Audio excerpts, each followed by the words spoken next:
सातारा जिल्हा पोलीस पाटील संघटनेची महत्त्वपूर्ण बैठक नुकतीच सातारा येथे पार पडली। या बैठकीत संघटनेच्या विविध पदांवर निवडी पार पडल्या असून अध्यक्षपदी आप्पासाहेब गायकवाड यांची व कार्याध्यक्षपदी महेश शिंदे पाटील यांची सर्वानुमते बिनविरोध निवड करण्यात आली।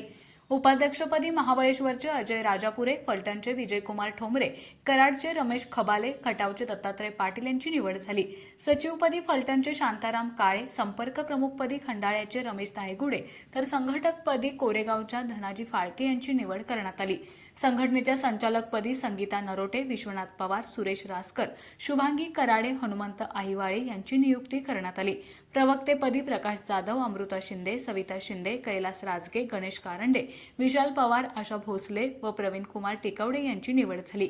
या सर्व निवडी एकमताने आणि बहुमताने जाहीर करण्यात आल्या।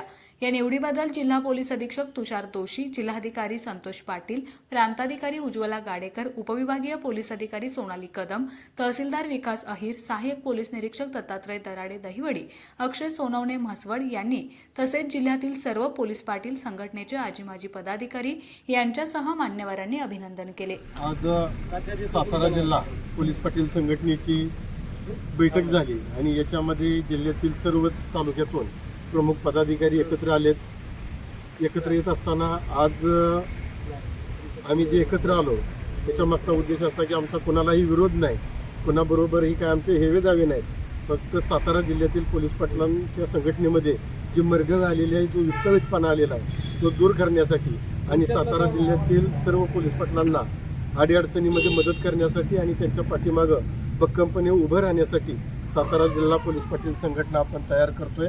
याच्यामध्ये कोणाचाही आमचा विरोध नाही।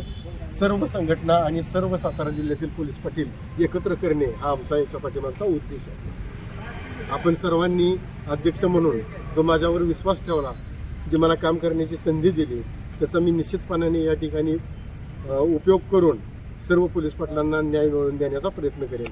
प्रत्येक पोलीस पाटलांच्या सुखदुःखामध्ये आणि अडीअडचणीमध्ये निश्चितपणानं आम्ही उभे राहू।